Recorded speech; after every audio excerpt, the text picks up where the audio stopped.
Hello दोस्तों, स्वागत है आपका हमारे यूट्यूब चैनल पर। आज हम इस वीडियो में बात करेंगे कि आप 5,000 से एसआईपी करके कैसे करोड़पति बन सकते हो और आप कम से कम कितने पैसे की एसआईपी करें। वह आपका पहला 1 करोड़ जितने समय में बन रहा है तो दूसरा करोड़ कितने समय में बनेगा। इसीलिए आप लास्ट तक इस वीडियो में बने रहो। हम इस वीडियो में बात करेंगे एसआईपी से करोड़पति कैसे बने इन 2025 के अंदर। दूसरा, एसआईपी क्या होता है, मैं आपको पूरा बताऊंगा कि एसआईपी क्या होता है, यह कैसे काम करता है, एसआईपी काम कैसे करता है, एसआईपी के क्या फायदे हैं, इसका स्टेप बाय स्टेप आपको करोड़पति बनने, साथ में मैं इसका नुकसान भी बताऊंगा और म्यूचुअल फंड के प्रकार कि आप एसआईपी से कौन सी म्यूचुअल फंड में इन्वेस्ट करें। वो सारी चीज़ मैं इस वीडियो में सारी चीज़ें इस वीडियो में बताने वाला हूं, तो आप लास्ट तक इस वीडियो में बने रहो। ठीक है, हम बिना किसी देरी के वीडियो स्टार्ट करते हैं और सबसे पहले हम जानते हैं कि एसआईपी से करोड़पति बने 2025 में, उसके लिए आपको क्या करना हो। देखो दोस्तों, आपको करना कुछ नहीं है। आप जिस तरीके से आज जैसे आप मार्केट में देख रहे हो कि हाँ हर कोई एसआईपी कर रहा है या हर कोई शेयर मार्केट में इन्वेस्ट कर रहा है, तो आप भी देख रहे हो, लेकिन आपका इस समय पेमेंट चल रहा है 20,000 रुपये। आपका 20,000 पेमेंट चल रहा है, लेकिन आपका 20,000 पेमेंट है तब भी वही खर्चा, और ये अगर आपका 18,000 हो जाएगा तब भी वही चलेगा। आपको 18,000 करना नहीं है, आपको इसमें से 2,000 रुपये निकालने और 2,000 रुपये निकाल के आपको इन्वेस्ट कर देना है। वो पैसा आपके लाइफ टाइम काम आएगा, आपके लिए जुड़ता रहेगा। आपको पता नहीं कब जरूरत पड़ जाए, कब इमरजेंसी फंड बन जाए। अगर आपका इस जगह अगर 50,000 आपका पेमेंट है, 50 की आपका पेमेंट है, तो आप 5,000 रुपये निकाल सकते हैं। 5,000 निकाल के आप छोटा छोटा पैसा जिस तरीके से आप इन्वेस्ट करोगे, तो आप गारंटी नहीं है कि आप उसे 5 साल 50 साल 20 साल 30 साल बाद निकालो। उसे आप आज इन्वेस्ट किए हो, आपको अगर 10 दिन बाद में इमरजेंसी जरूरत पड़ेगी तो आप निकाल सकते हो। आपको 1 साल बाद जरूरत पड़ेगी, आपकी 2 साल बाद जरूरत पड़ी, आपको 5 साल बाद जरूरत पड़ी, कम से कम आपके पास ये पैसा रहेगा। लेकिन जब आप सिर्फ 50,000 रुपये कमा रहे हो, तो आपका अगर आप देख रहे होगे, आप भी जॉब कर रहे हो, मैं भी जॉब कर रहा हूँ, आपको बता सकता हूँ कि हाँ, आप अगर अपना पैसा इन्वेस्ट नहीं करो तो आपके पास 1 रुपया नहीं बच रहा। आपके पास भले ही 50,000 आ रहा हो, चाहे वो 60,000 हो या 70,000 आ रहा हो। इसीलिए आपको अपने पैसा इन्वेस्ट करना चाहिए, जिससे कि आपका थोड़ा थोड़ा पैसा जुड़ के लॉन्ग टर्म में बहुत ज़्यादा पैसा हो जाए। और आपका पैसा, आप सोच रहे हो कि मैं करोड़पति कैसे बनूंगा 5,000 से। भाई, ये पावर ऑफ कंपाउंडिंग है। इससे आप मैं सब आपको सब कुछ बताऊंगा कि हाँ आप किस तरीके से करोड़पति बनोगे, आपको कितना परसेंट और अमाउंट बढ़ाना है या आपको कितना टाइम लगेगा, सारी चीज़ें बताने वाला हूँ। चलो, सबसे पहले हम जानते हैं एसआईपी होता क्या है। देखिए, एसआईपी होता क्या है। एसआईपी मतलब systematic investing plan. Systematic systematic investing plan, SIP यानी कि एक ऐसी मुफ्त राशि जो आपके अकाउंट से ऑटोमेटिक कट जाए और ऑटोमेटिक एक सिस्टम के हिसाब से इन्वेस्ट होती रहे। आपने एक बार देखा कि हाँ मुझे मेरी सैलरी 50,000 आ रही है, मुझे 5 के इन्वेस्ट करना। आपने फिक्स सोच लिया कि मुझे 5,000 इन्वेस्ट करना। अपने इन्वेस्टमेंट के लिए एक डेट फिक्स कर लेनी है। वो आपकी डेट 3 तारीख हो सकती है, 5 तारीख हो सकती है, 6 तारीख हो सकती है। इसके अंदर कोई फिक्स नहीं। आप जिस तरीके से अपने डेट चुनोगे वो ऑटोमेटिक डेट के हिसाब से कट जाएगा। मैं आपको मेरा सजेशन देता हूँ कि आप हमेशा अपने पैसा इन्वेस्ट करने के लिए, अपना पैसा एसआईपी में जाने के लिए आप लगभग 5 से 6 तारीख चुनें। ज़्यादातर 5 तारीख के बाद में 5 के बाद की डेट चुनें। इससे फ़ायदा क्या होगा, कभी कभार होता है कि आपका पेमेंट 1 तारीख को नहीं आया, 2 को नहीं आया, 3 को नहीं आया, लेकिन मोस्टली 5 तारीख तक सबका आ जाता है। इसीलिए आप 5 तारीख चुनें।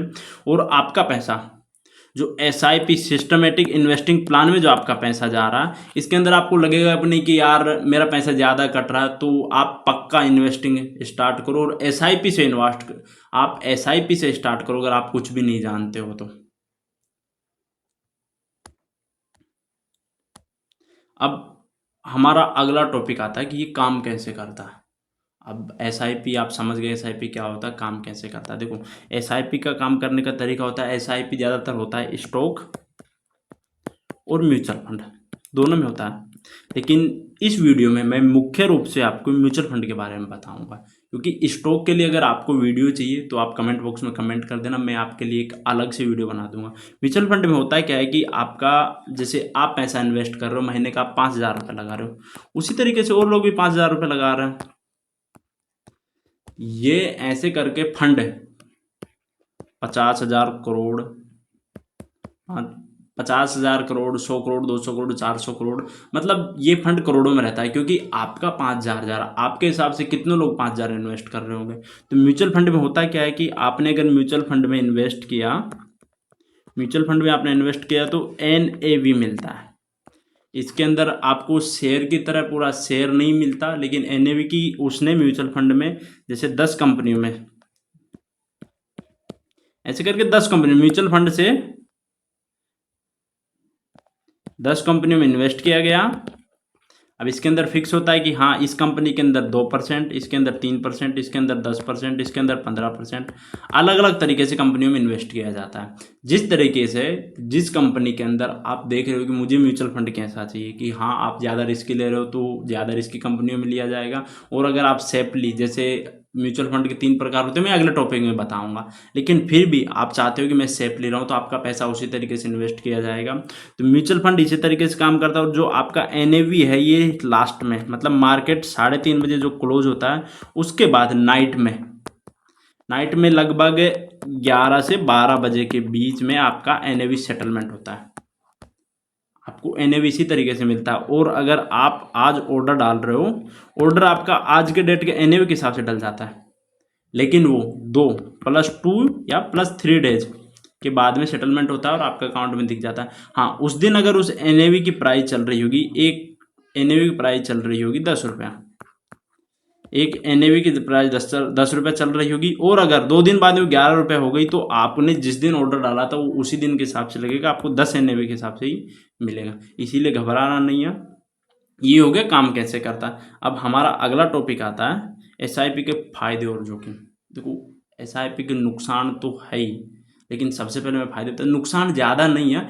नुकसान बस यही है कि आप किस तरीके से म्यूचुअल फंड चुन रहे हो। देखो आप म्यूचुअल फंड जिस तरीके से चुनोगे, अगर आप रिस्की म्यूचुअल फंड चुन रहे हो, इसके अंदर थोड़ा रिस्क है, लेकिन आपको एक तरह से बता दूं मैं कि इसके अंदर जोखिम, आप शॉर्ट टर्म, अगर आप शॉर्ट टर्म में इन्वेस्ट कर रहे हो तो ही आपको जोखिम है। अगर आप लॉन्ग टर्म में, तो आपको कोई भी, लॉन्ग टर्म में तो आपको किसी प्रकार का कोई लॉस नहीं है, किसी प्रकार का कोई नुकसान नहीं है, क्योंकि सारी चीज़ मार्केट लंबे टाइम में सेटलमेंट हो जाता है। आप अपना निफ्टी 50 देख रहे होंगे, निफ्टी 50 अगर देख रहे होंगे तो ये भले ही 1 साल में गिरा हो या 2 साल में गिरा हो, लेकिन लॉन्ग टर्म में 10 से 15 साल का डेटा निकाल के देखोगे तो ये बढ़ रहा है, कंटिन्यू बढ़ता जा रहा है। तो आपको इससे नुकसान का बिल्कुल टेंशन ही नहीं लेना है यार। जब अगर आपने SIP कर दिया, SIP के अंदर होता क्या है, जैसे मार्केट, ये ग्राफ है, मैं आपको समझाता हूँ। ये ग्राफ है, यहाँ से मार्केट ओपन है, ये गिरा, ये गया, ऐसे मार्केट जा रहा है। आपने पहला यहाँ पे खरीदा, सपोज करो ये 0, 10, 20, 30, 40, 50 ऐसे चल रहा है। आपने 10 पे खरीदा, ठीक है, पहला आपने 10 पे खरीदा, इसने हाई लगाया 30 तक, लेकिन आप 30 पे ऑर्डर नहीं लग गया आपका, ये 20 पे ऑर्डर लगा, 20 पे ऑर्डर लगा। पहले आपका 10 पे हुआ, दूसरा 20 पे हुआ, आपके 2 ऑर्डर हुए हैं, टोटल 30, 2 ऑर्डर पे 2, यानी कि आपको ये चीज़ें, पहला ऑर्डर आपने 5,000 का लगाया, 10,000 का लगाया, जो आपकी सीमित कैपिटल है उसके हिसाब से, तो आपको पहले 10 में मिला, दूसरी बार 20 में मिला। अगर ये चीज़ आप 10 में ना खरीद के डायरेक्ट 20 में खरीदते तो आपको ये 20 का पड़ता, और अगर आप शुरू में 10 का खरीदते तो आपका ये 10 में पड़ता। लेकिन ये अब दोनों का बीच का हो गया, ये 15 का एवरेज हो गया, इसका एवरेज 15 रुपये निकल गया। तो SIP में यही होता है कि आप अगर जो भी इन्वेस्ट करते हो वो आपका एवरेज होता जाता है, उससे आपको नुकसान नहीं है। ज़्यादातर लॉन्ग टर्म में आपको फायदा ही है, क्योंकि अब ये 30 से अगर 40 गया, आप अगर उसे 40 पे खरीदे, ठीक है, आपने अगर इसे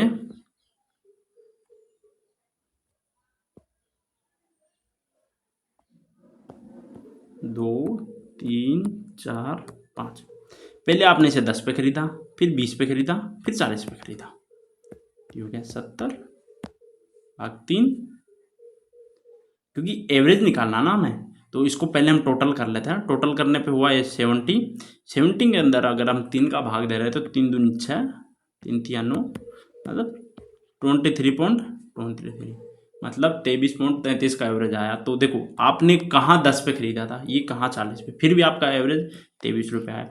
अब ये अगर 40 से 23 आएगा तब आप अपना इन्वेस्टिंग बराबर में आओगे, ना आपको लॉस होगा ना आपको प्रॉफिट होगा। लेकिन अगर ये 23.23 से नीचे गिरेगा तब आपको लॉस होना स्टार्ट होगा, तभी आपका लॉस स्टार्ट होगा।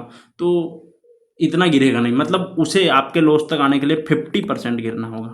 तो ये पॉसिबल नहीं है मार्केट में, क्योंकि लॉन्ग टर्म में ये चीज़ें नहीं होती है। हाँ, शॉर्ट टर्म में आप सोच रहे हो कि एक दिन मार्केट क्रैश आ सकता है, मार्केट अप जा सकता है, गैप डाउन खुल सकता है, गैप अप खुल सकता है, कि लॉन्ग टर्म में ये चीज़ें नहीं होगी। अब हमारा अगला टॉपिक है करोड़पति बनने का प्लान स्टेप बाय स्टेप। आप सभी इसी टॉपिक का इंतजार कर रहे थे और मैं भी इसी के लिए इंतजार कर रहा था। ठीक है, मैं आपको समझाता हूँ। इसके लिए हमें खोलना होगा सबसे पहले SIP कैलकुलेटर। हमने SIP कैलकुलेटर खोल लिया। देखो, आपने कैपिटल ली 5,000 रुपये, रिटर्न 15%। अगर निफ्टी का एवरेज निकालोगे आप, अगर ऑल टाइम एवरेज निकालोगे तो 12 से 15% उसने रिटर्न दिया। ठीक है, हम 15% लेके चलते हैं। और टाइम इसे हम ले लेते हैं 25 साल। टाइम हम इसे 25 साल ले लिए, टाइम ने हमने इसे 25 साल ले लिया। अब हमने टाइम 25 साल लिया, तो आप देखो, आपने पैसा इन्वेस्ट किया, आप 5,000 रुपये 15% के हिसाब से 25 साल के लिए इन्वेस्ट करते हैं, तो आपने टोटल पैसा लगाया 15 लाख। आपका पैसा लगा 15 लाख, लेकिन आपको रिटर्न कितना मिला? 1,22,82,804, लगभग 1.25 करोड़ रुपए, लगभग 1,25,00,000 के आसपास। टोटल आपका पैसा हुआ 1,37,00,000। ये आपका पहला करोड़ बनने में टाइम लगा। पहला करोड़ आपका बना होगा लगभग, हम इसे देखते हैं। पहला करोड़ आपका बना होगा शायद 21 नहीं, 22, 23, मतलब 23 साल में अगर आप SIP 5,000 रुपये से SIP कर रहे हो, 15% रिटर्न है, और 23 साल तक आप रुके, तो आपका बना 1 करोड़। अब आपका 1 करोड़ बनने में जितना टाइम लगा है, दूसरा करोड़ बनने में उसका आधा भी टाइम नहीं लगेगा। आप सोच रहे हो कि अगर आपसे मैं पूछूं कितना टाइम लगेगा, आप सोच रहे हो कि जितना टाइम, अब अगर इसे 23 लगाया तो और एक्स्ट्रा 23, नहीं, ये 4 से 5 साल में बन जाएगा। ठीक, हम देखते हैं, इसे 27 करते हैं, 1 करोड़ 28 करते हैं, मतलब 5 साल। सिर्फ जो आपका 1 करोड़ बनने में पहले 23 साल लगा, अब नेक्स्ट 1 करोड़ बनने में आपका टाइम लगा सिर्फ और सिर्फ 5 साल। यही है पावर ऑफ कंपाउंडिंग। आपको यही समझना है, पावर ऑफ कंपाउंडिंग में और कुछ नहीं है। आप जितना ज़्यादा समय दोगे उतना ज़्यादा आपका पैसा बनेगा। चलो, ये 2 करोड़ बनने में आपको 28 साल लगा, अगला नेक्स्ट 1 करोड़ 5 साल में बना। अब देखते हैं हम अगला नेक्स्ट 1 करोड़ कितने साल में बनेगा। 32, 40 हो गया, 32, 3 करोड़ 75 लाख, 3 करोड़ 24 लाख। हाँ, ठीक है, 3 करोड़ 24 लाख।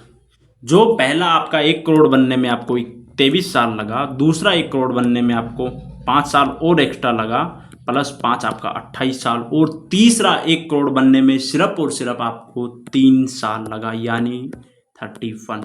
तो दोस्तों, ये है पावर ऑफ कंपाउंडिंग। आप जितना समय अपने पैसे को दोगे या अपनी SIP को जितना टाइम दोगे उतना ज़्यादा पैसा बनेगा। इसीलिए आप रिटर्न के पीछे ना भाग के, ना अपनी SIP के पीछे भाग के, आप सबसे ज़्यादा दो कि मैं कितना टाइम मेरा इन्वेस्टिंग को दे सकता हूँ। पावर ऑफ कंपाउंडिंग में यही होता है। आपको एक तरीका और बताता हूँ। अभी हमारा पहला 1 करोड़ बना 23 में, दूसरा 28 में, और तीसरा 31 में। अगर ये चीज़ सोचने लायक है, इस पर ध्यान देना। आप पैसा इन्वेस्ट करते हो और आपका सैलरी जिस तरीके से बढ़ता है, जिस तरीके से आपका सैलरी बढ़ता है, उसी तरीके से अगर आप अपनी SIP बढ़ाते हो तो आपका पैसा कितना जल्दी बनेगा, देखना। देखो, आपका वही सेम 5,000 रुपये एनुअल स्टेप अप, अगर आप 10% के हिसाब से इसे बढ़ा रहे हो, 10% के हिसाब से इसे बढ़ा रहे हो, और वही 5 के 10% आपने स्टेप अप किया, और रिटर्न वही 15% रिटर्न आपको मिला। और देखो, वहाँ आपका बन रहा था 23 साल में, यहाँ बन गया 19 साल में पहला 1 करोड़, मतलब आपका 4 साल पहले सिर्फ 10% बढ़ाने, यानी कि पहले साल आपने सिर्फ 500 रुपये बढ़ाया। 500 रुपये बढ़ाने की वजह से आपको 4 साल पहले आपका 1 करोड़ बन गया। ये देख लो, देखो आपने 30,69,000 रुपये इन्वेस्ट किया, 30,69,000 लगभग 30,70 के आसपास इन्वेस्ट किया, आपको 74 लाख रुपए रिटर्न, यानी कि आपने जितना पैसा इन्वेस्ट किया उसका डबल आपको रिटर्न मिला है। और आपका टोटल पैसा हो गया 1,05,13,000 रुपये। अब देखते हैं हम इसे कि अगला 1 करोड़, पहला 1 करोड़ अगर आप स्टेप अप 10% से करते हो तो आपका पहला 1 करोड़ बनने में 19 साल लग गया। अब दूसरा 1 करोड़ आप बताओ, कमेंट बॉक्स में वीडियो रोक के कमेंट करना कि आपका दूसरा 1 करोड़ कितने दिनों में बनेगा। हम इसे करते हैं 22, लगभग देखो पहला 1 करोड़ बनने में जहां आपको 19 साल लगा, वहां दूसरा 1 करोड़ बनने में सिर्फ आपको 4 साल एक्स्ट्रा लगा, यानी कि 23 साल में आपका पैसा 2,06,00,000 2,06,00,000 रुपए बन गए। यही है पावर ऑफ कंपाउंडिंग। अब तीसरा 1 करोड़ देखते हैं हम। तीसरा 1 करोड़ लगभग 2.5 साल, मतलब आपका पहला 1 करोड़ बनने में जहां 19 साल लगा, दूसरा बनने में 3 साल लगा, और तीसरा करोड़ बनने में लगभग आपको 2.5 साल लगा। चलो हम देखते हैं चौथा 1 करोड़ कितने साल में बना होगा।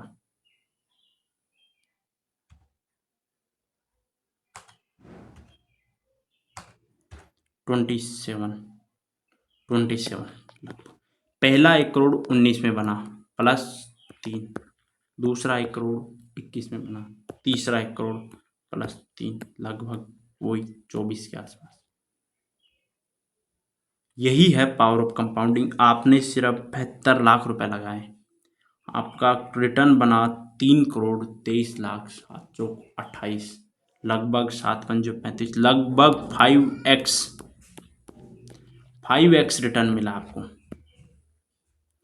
लगभग 5x रिटर्न मिला। ये कम नहीं होता, आपने जितना इन्वेस्ट किया उसका 5x पूरे 27 सालों में।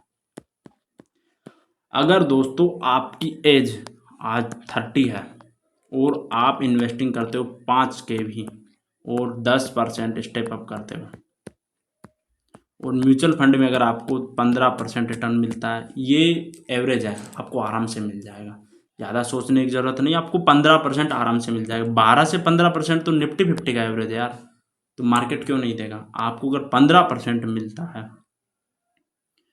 तो आपके पास अपने 30 प्लस 27 यानी कि 57 साल में, 57 साल के बाद आपके पास 4 करोड़ रुपए आपके पास होंगे। अब इसको आपको कहाँ इन्वेस्ट करना है, उसके लिए आपको लमसम के लिए मैं एक वीडियो बना दूंगा, लेकिन आप कमेंट बॉक्स में कमेंट करो कि वो वीडियो आपको चाहिए, क्योंकि आपको अगर ये पैसा मिल गया, उसके अंदर होता है क्या है कि आप वन टाइम इन्वेस्ट कर दो, बाद में आप अगर हर महीना अगर ये 4 करोड़ है, अगर इसके अंदर हर महीना आप 5 लाख रुपए भी निकाल रहे हो, लमसम के अंदर अगर आप 5 लाख रुपए हर महीना निकाल रहे हो, उसके बाद में जैसे आपका 4 करोड़ रुपए है और आप हर महीने 5 लाख यानी कि साल के 60 लाख रुपए, लगभग साल के 60 लाख रुपए निकाल रहे हो, फिर भी आपका पैसा बढ़ेगा। ये चीज़ कैसे जाननी है, आप वीडियो को लाइक कर दो, सब चैनल को सब्सक्राइब कर दो, दोस्तों के साथ में शेयर कर दो। ये वीडियो मैं नेक्स्ट वीडियो इसी पे बनाऊंगा, बस आप कमेंट बॉक्स में कमेंट कर देना कि लमसम में आप कैसे इन्वेस्ट करें। अब आपको देखो सबसे बड़ी बात बताता हूँ कि आपकी एज अगर आज 30 है और आप अगर कहीं जॉब कर रहे हो तो आप +30 में रिटायर होंगे, तो आपका देख लेते हैं कि 30 साल बाद कितना पैसा होगा।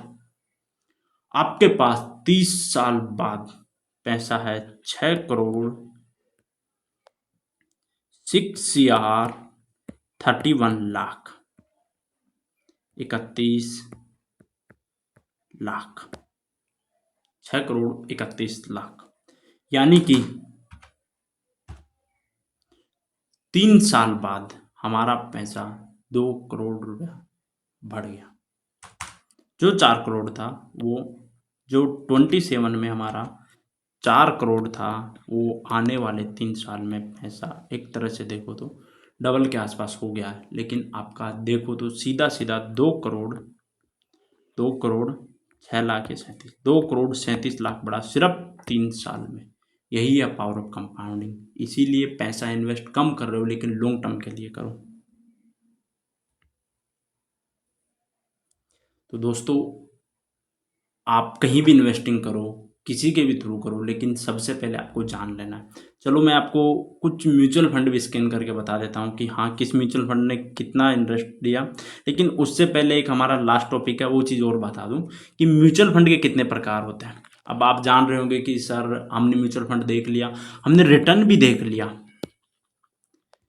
इस रिटर्न को देख के आपकी आंखें खुली की खुली रह गई होगी, लेकिन फिर भी मैं आपको बताता हूं कि म्यूचुअल फंड मुख्य रूप से 3 प्रकार के होते हैं, इक्विटी, डेब्ट और हाइब्रिड। इक्विटी म्यूचुअल फंड के अंदर क्या होता है कि ये सीधे शेयर मार्केट से कनेक्ट होते हैं। इसके अंदर शेयर बाय होता है, शेयर सेल होता है। इसके अंदर आपको रिस्क ज़्यादा है तो रिवार्ड भी ज़्यादा है। रिस्क रिवार्ड, आप अगर अभी अपने 20s में चल रहे हो या 20s या 25 के आसपास हो तो आप रिस्क ले सकते हैं। डेब्ट फंड होता है, ये सरकारी फंड होता है, जैसे बॉन्ड एफडी या नॉर्मल जो फिक्स रिटर्न होता है उनमें पैसा इन्वेस्ट होता है। इसके अंदर आपको रिस्क नहीं है लेकिन इसके अंदर रिटर्न भी कम है। तो आप डेब्ट फंड के अंदर भी अगर आप इन्वेस्ट कर रहे हो तो आप 20s हो, अंडर 30 हो तो आप इक्विटी में करो, नहीं तो आप डेब्ट में। और अगर चाहते हो कि मैं रिस्क भी ज़्यादा नहीं लूँ और रिवार्ड भी मुझे अच्छा मिलना चाहिए तो आप हाइब्रिड, मतलब दोनों का मिक्स, इक्विटी और डेब्ट दोनों के मिक्स में आप इन्वेस्ट कर लो, आपको कोई नुकसान होगा। अब आप सोच रहे होंगे कि सर हम कौन सी म्यूचुअल फंड में इन्वेस्ट करें, कहाँ म्यूचुअल फंड हम देखें, तो उसके लिए मैं आपको वेबसाइट बता दे रहा हूँ। देखो, ये वेबसाइट का कोई प्रमोशन नहीं है, मुझे ना इसका कोई पैसा मिला ना और कुछ, ये मैं खुद पर्सनली यूज करता हूँ, आपको भी इसी के बारे में बता रहा हूँ। इस वेबसाइट का नाम है टिकर टैप।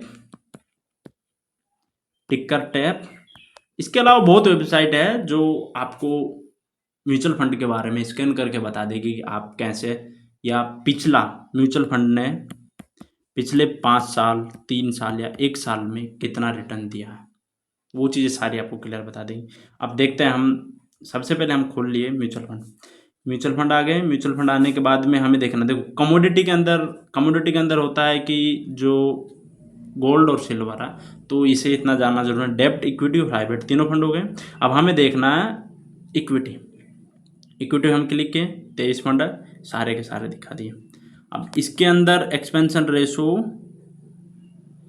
प्लान, ग्रोथ देखो, ग्रोथ के अंदर आपको अगर इन्वेस्ट करना है तो ग्रोथ चुनना है, क्योंकि कुछ होते हैं जो आपको बोनस दे दिए, लेकिन बोनस में आपको नुकसान है क्योंकि आपका पैसा निकल जा रहा है। अब सोच के चलो, अगर आपका 1 लाख रुपया आपने उसके डिविडेंड के रूप में आपको दे दिया तो वो पैसा लॉन्ग टर्म में आपको बहुत नुकसान कर जाएगा। इसीलिए आप अगर कोशिश करो कि मुझे ग्रोथ चुनना है, यहाँ ग्रोथ चुन लिए। उसके बाद में AUM, कैप कैसा होना, मिड लो हाई, जैसे हमें हाई कर लिए। 3 साल रिटर्न, कितने साल, 3 साल तक रिटर्न देखना, -79 से 365 है। एक्सपेंशन रेशो होता क्या है कि आप अगर म्यूचुअल फंड में इन्वेस्ट कर रहे हो तो आपका म्यूचुअल फंड से पैसा निकालने पे म्यूचुअल फंड कितना चार्ज लेता है आपसे, कितना चार्ज ले रहा है आपसे। जो चार्ज लेगा आपके ऊपर, जो चार्ज बनना, वही एक्सपेंशन रेशो है। तो इससे घबराना नहीं है। मैं ये मानता हूँ अगर आप पैसा कमा रहे हो तो अपने कमाए हुए पैसे में दे रहे हो, लेकिन आपको देखना है कि वो 2% से ज़्यादा नहीं होना चाहिए। 2% बहुत होता है। अभी आपको प्रॉफिट हुआ 6 करोड़ का, 6 करोड़ का आपको प्रॉफिट हुआ तो उसका 2% होगा 6 दूनी 12 लाख रुपए। ये बहुत बड़ी राशि है, लेकिन आपको सोचना है, ठीक है। उसके लिए आपको मैं स्क्रीन में बता दिया। आप इसमें देख सकते हैं कि जैसे ये सारे आपको म्यूचुअल फंड दिखा दिया। इसके अंदर पहला दिखा रहा है पहला दिखा रहा है पराग पारिक फ्लेक्सी कैप फंड, ये फ्लेक्सी कैप फंड है, ये मिड है, ये फ्लेक्सी है, लार्ज है, ये स्मॉल है। स्मॉल ये प्लान है ग्रोथ, सारा हम ग्रोथ, पहले हम ग्रोथ चुने थे कि हमें ग्रोथ के अंदर जाना है, तो ये सारे के सारे ग्रोथ वाले हैं कि हाँ इनका पैसा वापस इसी में रिटर्न लगेगा। ये AUM इनका जो मार्केट कैप चल रहा है वो है CAGR लास्ट 3 साल का रिटर्न, लास्ट 3 साल के अंदर लोअर रिटर्न देख रहे हैं हम, हाईएस्ट रिटर्न देख रहे हैं तो SBI PSU fund, SBI PSU मतलब जिसे हम सरकारी कंपनी मानते हैं यार, उसने रिकॉर्ड तोड़ दिया 38.69, 38.62 सॉरी 62 दिया है, 38.62। इसका एक्सपेंशन रेशियो कुछ ज़्यादा नहीं है, 0.81 मतलब 1% से भी कम है। और ये बंधन स्मॉल कैप फंड इसने दिया है 37.27, इसका तो 0.39 ही एक्सपेंशन रेशियो यार, कितना कम है। तो ये चीज़ें आप यहाँ से स्कैन कर सकते हैं। और हाँ, आपको एक चीज़ बता दूँ कि मैं सेबी रजिस्टर्ड एडवाइज़र नहीं हूँ। आपको अगर कहीं इन्वेस्ट करना है तो आप इन्वेस्टिंग के लिए अपने सेबी रजिस्टर्ड एडवाइज़र से पूछ ले। मैं आपको ये सिर्फ जो ज्ञान था वो आपको बता रहा हूँ, ये मेरा कोई पर्पज़ नहीं है कि आपको कोई टिप या कोई ट्रिक देने का। आप अपने हिसाब से इन्वेस्टिंग कीजिए। हाँ दोस्तों, अगर ये वीडियो आपको पसंद आया तो इस वीडियो को लाइक करो, चैनल को सब्सक्राइब करो, दोस्तों के साथ में शेयर करो। ठीक है दोस्तों, मिलते हैं अगले वीडियो में।